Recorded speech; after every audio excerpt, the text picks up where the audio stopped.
اعوذ باللہ السمیع العلیم من الشیطان الرجیم من حمزہ ونفخہ ونفسہ بسم اللہ الرحمن الرحیم ربی یسر ولا تعسر وتمم بالخیر ربی زدنی علما وَلَقَدْ أَرْسَلْنَا مُوسَى بِآيَاتِنَا وَسُلْطَانٍ مُبِينٍ إِلَى فِرْعَوْنَ وَمَلَئِهِ فَاتَّبَعُوا أَمْرَ فِرْعَوْنَ وَمَا أَمْرُ فِرْعَوْنَ بِرَشِيدٍ يَقْدُمُ قَوْمَهُ يَوْمَ الْقِيَامَةِ فَأَوْرَدَهُمُ النَّارَ وَبِئْسَ الْوِرْدُ الْمَوْرُودُ وَأُتْبِعُوا فِي هَٰذِهِ لَعْنَةً وَيَوْمَ الْقِيَامَةِ بِئْسَ الرِّفْدُ الْمَرْفُودُ۔ 4 آیات مبارکہ ہیں، سورہ ہود کی 12واں سپارہ ہے۔ آیت نمبر 96 سے 99 ہے یہ، یعنی 96 سے 99 تک۔ فرمایا اور البتہ تحقیق ہم نے موسیٰ کو اپنی آیات اور واضح دلیل کے ساتھ بھیجا فرعون اور اس کی قوم کے سرداروں کی طرف، وملئہ، پھر انہوں نے فرعون کے حکم کی اتباع کی، یعنی فرعون کے پیچھے چلے، اور فرعون کا حکم کوئی رشد و بھلائی والا نہیں تھا۔ وما امرو، اس کا جو امر تھا، حکم تھا، کس کا؟ فرعون کا، بے رشید، رشد و ہدایت والی کوئی بات اس کے اندر نہیں تھی، نہ اس میں نہ اس کے باتوں میں۔ وہ قیامت کے دن اپنی قوم کے آگے آگے ہوگا، یقدم قومہ یوم القیامہ، پھر انہیں آگ میں جا داخل کرے گا، فاوردہم النار وبئس الورد المورود، وارد ہونا آپ اردو میں بھی بولتے ہیں نا، جس پر اور فرمایا جا داخل کرے گا، اور برا ہے، وبئسا، برا ہے، کیا برا ہے؟ ورد المورود، وہ گھاٹ جس پر پینے کے لیے آیا جائے، جہاں وارد ہوا جائے، اور اس دنیا میں لعنت ان کے پیچھے لگا دی گئی، اور قیامت کے دن بھی کیا ہے؟ لعنت ہی ہے، اور برا ہے وہ انعام جو دیا جائے گا، بئس الرفد المرفود۔ کچھ صیغوں کے ترجموں کو اچھی طرح سمجھ لینے سے قرآن مجید کو سمجھنا بھی ہمارے لیے آسان ہو جاتا ہے۔ جیسے یہاں اللہ تعالیٰ نے بے آیاتنا فرمایا نا، اللہ کی آیات، تو آیات کیا ہیں؟ یعنی دلائل، دلائل جو ہے، دلیلیں، ٹھیک ہے، روشن دلائل، واضح دلیل کے ساتھ اللہ تعالیٰ نے موسیٰ علیہ السلام کو بھیجا، ارسلنا، اور فرمایا بے رشید۔ رشید کسے کہتے ہیں؟ رشد و بھلائی، اور یہاں پر دیکھیں تاکید کے ساتھ اللہ نے فرمایا، ایک آپ کو با نظر آ رہا ہے رشید کے ساتھ، پھر اس کے بعد دال پہ تنوین نظر آ رہی، دال دو زیر دن، بے رشیدن، ہم ٹھہرتے ہیں تو رشید پڑھتے ہیں، بے رشید۔ تو یہاں پر دیکھیے آپ کہ اللہ تعالیٰ نے اگر اس کو آپ یہاں غور کریں نا، رشیدن، وہ شخص جس کی رائے درست اور سوچ اچھی ہو۔ یہاں فرعون کے حکم کو فرمایا کہ وہ ہرگز کسی طرح درست نہیں تھا، بلکہ واضح طور پر گمراہی پر مبنی تھا۔ یہاں پر یعنی یہ تاکید کی بات آپ ذرا اچھی طرح سمجھ لیں۔ اور اس کے بعد یہاں فرمایا اللہ تعالیٰ نے یقدمو، قدمہ، یقدمو، آنا، اور قدمہ یقدمو، یہ باب نصرہ سے آگے ہونا۔ فاوردہم، ورد واو کی زیر کے، وا کی زیر کے ساتھ، یعنی واو کسرہ کے ساتھ، وہ پانی جسے پینے کے لیے لوگ اور جانور آتے ہوں، یعنی گھاٹ، ٹھیک ہے، ساحل، کنارہ۔ اوردہ باب افعال سے ماضی معلوم ہے، یعنی جس طرح دنیا میں وہ اپنے لوگوں کا پیشوا تھا، لیڈر تھا، اسی طرح آخرت میں بھی ان کا لیڈر ہوگا، اور پینے کے لیے انہیں لے کر پانی کے گھاٹ پر جانے کے بجائے خود آگے ہو کر سب کو آگ میں لے جائے گا۔ یہی حال ان تمام لوگوں کا ہوگا جو کسی قوم کی رہنمائی کفر اور معصیت کی طرف کرتے ہیں، کہ وہ انہی کی قیادت میں چل کر جہنم میں داخل ہوں گے۔ اس پر ہم ابھی بعد میں بات کریں گے۔ یقدمو مضارع ہے، آگے ہوگا، اس کے بعد مضارع یوردہم، انہیں آگ پر لے آئے گا، نہیں فرمایا، اس کے بجائے فاوردہم النار، وہ انہیں آگ پر لے گیا، ماضی کا لفظ یقین کے لیے استعمال فرمایا۔ وبئس الورد المورود، پینے کی جگہ تو لوگ پیاس بجھانے کے لیے جاتے ہیں، مگر وہاں پانی کے بجائے آگ سے ان کی کیا ہوگی؟ خاطر مدارات، مہمان نوازی، مہمانداری کی جائے گی۔ اللہ کی پناہ، اللہ ہم سب کو بچائے اور بچنے کی توفیق دے، ٹھیک ہے۔ اور پھر یہاں دیکھیے فرمایا وَأُتْبِعُوا، غور کیجئے، فِي هَٰذِهِ لَعْنَةٌ، یعنی آگ کے علاوہ انہیں یہ سزا بھی دی گئی کہ رہتی دنیا تک لوگ ان پر پھٹکار بھیجتے رہیں گے، اور قیامت کے دن ان پر جو پھٹکار پڑے گی اس کا حال تو معلوم ہی ہے۔ اللہ کی پناہ، ان آیات میں فرعون کو یعنی کھلے طور پر صحیح طور پر دوزخی، مگر کچھ ناسمجھ لوگ، دین سے بھٹکے ہوئے لوگ، کہہ سکتے ہیں آپ کہ بعض لوگوں نے اسلام کو مٹانے کے لیے یا اسلام کی باتوں کو خلط ملط کرنے کے لیے تصوف کے پردے میں وحدت الوجود کا عقیدہ ایجاد کیا اور کہا کہ ہر چیز کیا ہے، ہر چیز ہی در حقیقت اللہ تعالیٰ ہے، نعوذ باللہ۔ تو سو فرعون انا ربکم العلیٰ کہنے میں غلط نہیں تھا، نعوذ باللہ۔ ان لوگوں کے نزدیک بس کیا کہا جائے، حسین بن منصور حلاج، جسے عام طور پر منصور کہتے ہیں، کامل ولی تھا۔ آپ تصور کر سکتے ہیں کہ کیسے کیسے یعنی صوفیوں کے روپ میں لوگوں نے دین کو بگاڑا ہے۔ تو منصور حلاج کیا کہتا تھا؟ وہ کہتا تھا کہ میں نعوذ باللہ حق ہوں، انا الحق، ٹھیک ہے، میں ہی ہوں، یعنی سب کچھ میں ہی ہوں۔ تو نعوذ باللہ صوفیوں کا یہ خیال ہے کہ وہ اصل حقیقت کو پا گیا تھا اور صاف کہتا تھا کہ انا الحق، مگر اس وقت اسلام کے محافظ خلیفہ وقت نے اس کفریہ عقیدے کے ثابت ہونے پر اسے کیا کیا تھا؟ سولی پر چڑھا دیا، اور ان وجودی ملحدوں کے کہنے کے مطابق وہ سولی پر چڑھ گیا مگر حق کہنے سے باز نہ آیا۔ ایسی کفریہ الفاظ اور عقیدے پر اللہ کی پھٹکار، جس کے نتیجے میں خالق و مخلوق کا فرق ختم، جنت دوزخ کا فرق ختم اور شریعت کا ہر حکم ہی ختم ہو جاتا ہے، نعوذ باللہ۔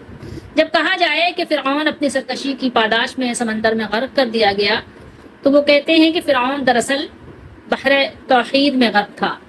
غرض اس طرح کی یعنی آپ کہیں کہ یعنی صریح کفر کی باتیں جو صاف قرآن کے خلاف ہیں کہتے ہیں، مگر مسلمانوں میں شامل رہنے اور انہیں گمراہ کرنے کے لیے اسلام کا چوغا، اسلامی جبہ، اسلام کا لبادہ اوڑھے رکھتے ہیں، حالانکہ یہ عقیدہ اسلام کے صریح مخالف ہے جو اللہ اور اس کے رسول کی طرف سے آیا ہے، قرآن کے مخالف ہے، اور قرآن و حدیث کی صورت میں ہمارے پاس جو اسلام موجود ہے بالکل اس کے خلاف ہے یہ باتیں جو یہ لوگ کرتے ہیں۔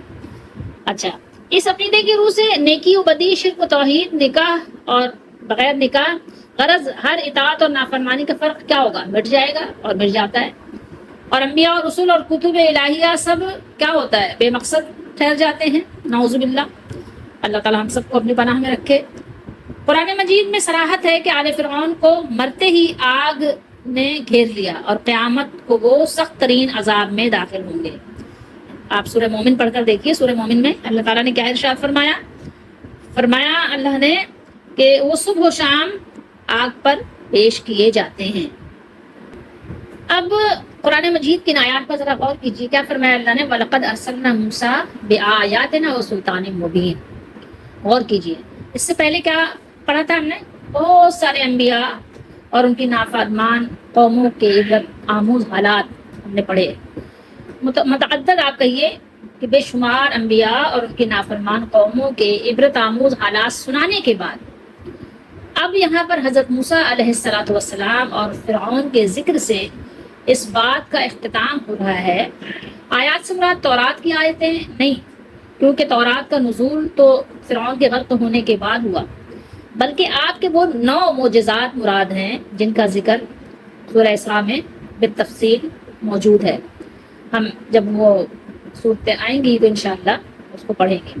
اور سلطان مبین سے مراد یا تو وہ قوی دلائل و براہین ہیں جو فرعون سے مناظرے کے وقت آپ نے پیش کیے اور اسے خاموش ہونا پڑا، یا اس سے مراد عصا ہے جس نے ساحران فرعون کی ساری شعبدہ بازی کا فلسطین چشمے، یعنی ایک کہنا چاہیے لمحوں میں توڑ کر رکھ دیا اور حق کو اتنا واضح کر دیا کہ وہ سب کے سب اس پر ایمان لے آئے۔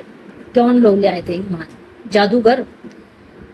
اچھا، عصا اگرچہ ان 9 نشانیوں میں سے ایک ہے، لیکن اس کی اہمیت کی وجہ سے اس کو کیا کیا؟ علیحدہ ایک الگ سے بھی ذکر کیا۔ اور فرعون کی ساری باتیں رشد و ہدایت سے خالی تھی، بیگانہ تھی۔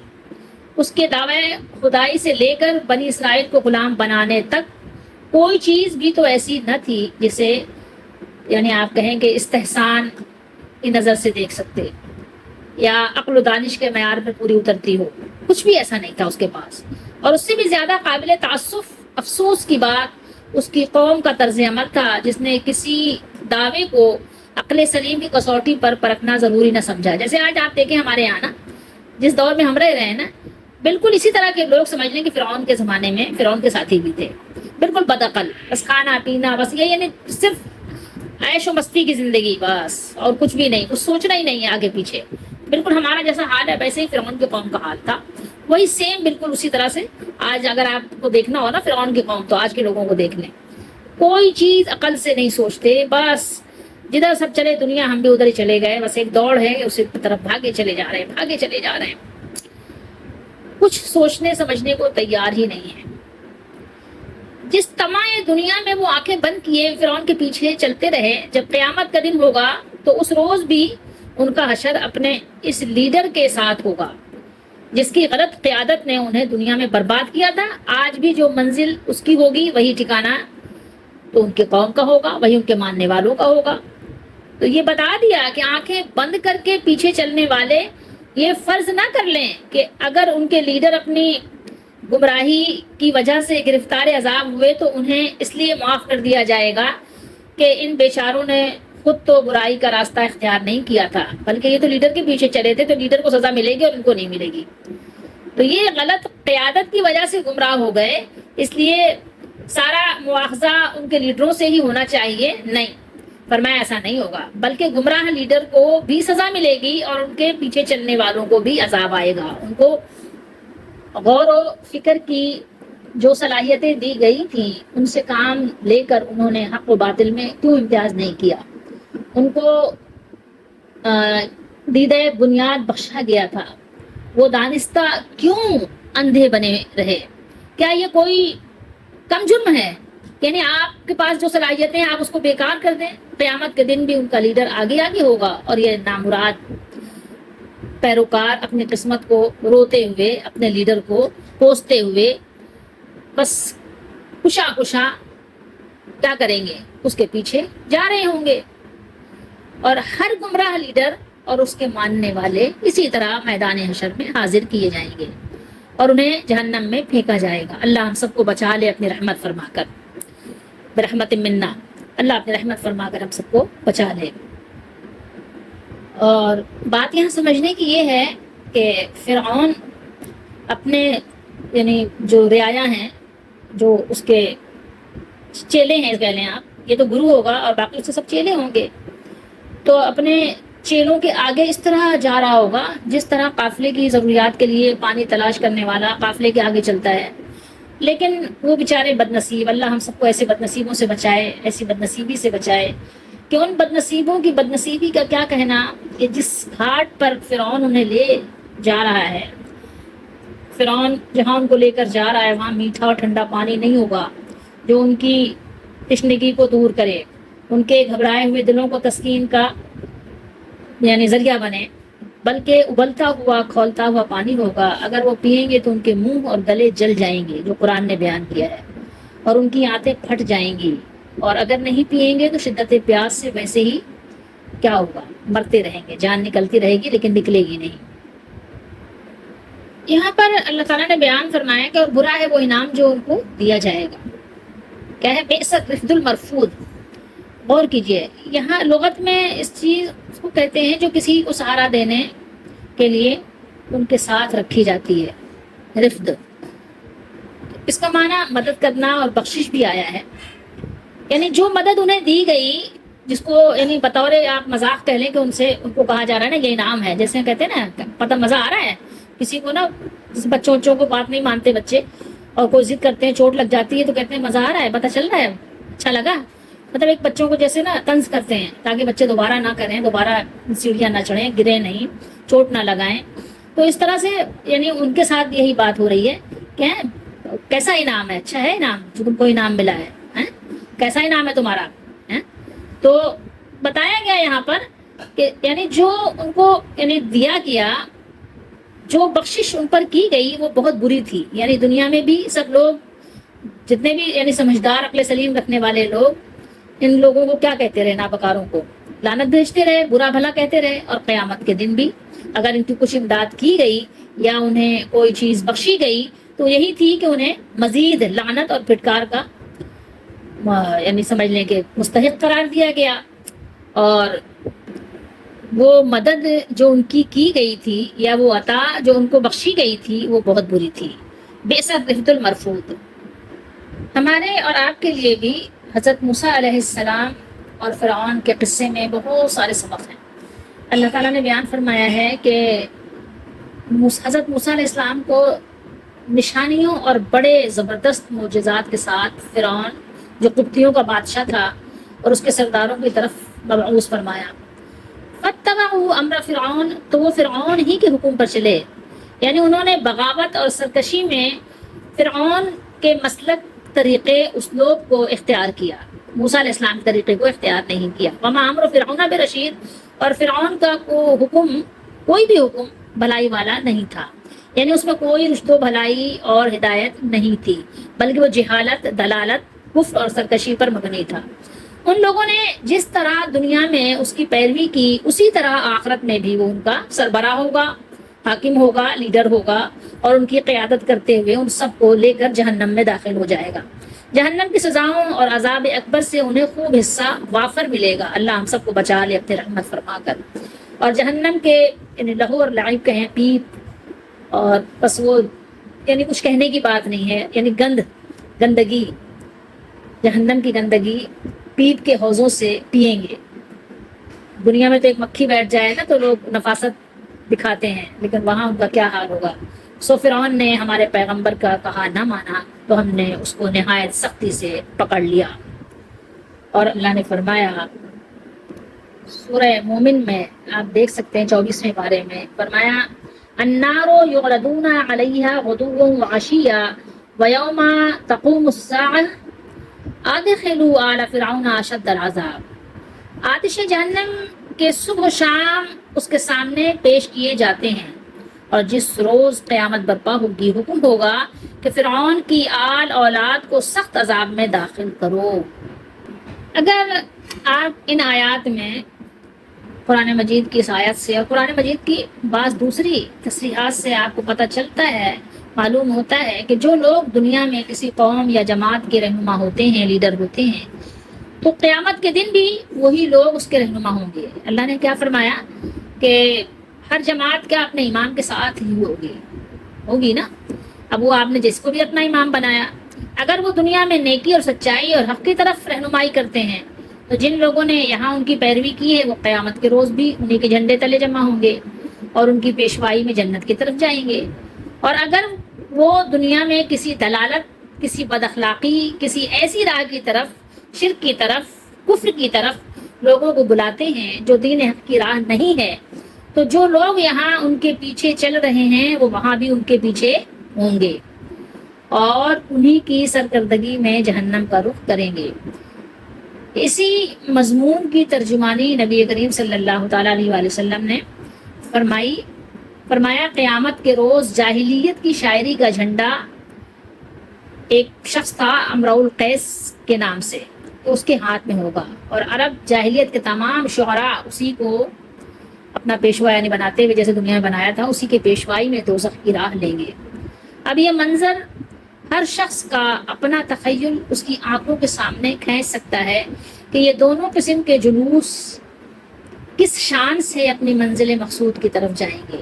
ظاہر ہے کہ جن لیڈروں نے دنیا میں لوگوں کو گمراہ کیا اور خلاف حق راہوں پر چلایا ہے، ان کے پیرو جب اپنی آنکھوں سے دیکھ لیں گے کہ یہ ظالم ہم کو کس خوفناک انجام کی طرف کھینچ کر لائے ہیں، تو وہ اپنی ساری مصیبتوں کا ذمہ دار انہی کو سمجھیں گے، اور ان کا جلوس اس شان سے دوزخ کی طرف رواں دواں ہوگا کہ آگے آگے وہ ہوں گے اور پیچھے پیچھے ان کے پیچھے چلنے والے پیرووں کا ہجوم، ان کو گالیاں دیتا ہوا، ان پر لعنتوں کی بوچھاڑ کرتا ہوا، لڑائی جھگڑا کرتا ہوا جا رہا ہوگا. بلکہ اس کے برعکس یا اس کے برخلاف اس کے جن لوگوں کے رہنمائی نے لوگوں کو جنت نعیم کا مستحق بنایا ہوگا، ان کے پیروں اپنا یہ انجام خیر دیکھ کر اپنے لیڈروں کو دعائیں دیتے ہوئے اور ان پر مدح و تحسین کے پھول برساتے ہوئے جنت کی طرف چل رہے ہوں گے. اللہ تعالی ہم سب کو جنت والوں میں کرے اور دوزخ والوں سے بچائے، آمین. تو اللہ نے تو ہمیں بچانے اور بچنے کے سارے اسباب عطا کر دیے. اب ہماری یہ اپنی کوشش بھی ہونی چاہیے کہ ہم نے اپنا لیڈر کس کو بنایا ہے. ہم کہیں ایسے تو نہیں کہ اپنے لیڈر کے چکر میں، لیڈر کو بچانے کے چکر میں، لیڈر کی صفائی اور اس کی یعنی تصفیہ کرنے کے چکر میں کہ ہمارا لیڈر بہت اچھا ہے، بس سچ اور غلط کو سب خلط ملط کر دیا ہو. ایسا نہیں کرنا چاہیے. اپنی آنکھیں کھلی رکھیں، دیکھیں کہ آپ جس کے پیچھے چل رہے ہیں وہ کیسا ہے، قرآن و سنت پہ چلنے والا ہے یا اپنے پیچھے چلا رہا ہے. غور کرنے کی بات ہے. اللہ تعالی ہم سب کو اچھے لوگوں کے پیچھے چلنے کی توفیق دے. اللہ تعالیٰ ہم سب کو سیدھے راستے پہ چلائے. اور بے شک اللہ تعالیٰ ہی رشد و ہدایت کی رہنمائی کرتے ہیں. وما توفیقی الا باللہ.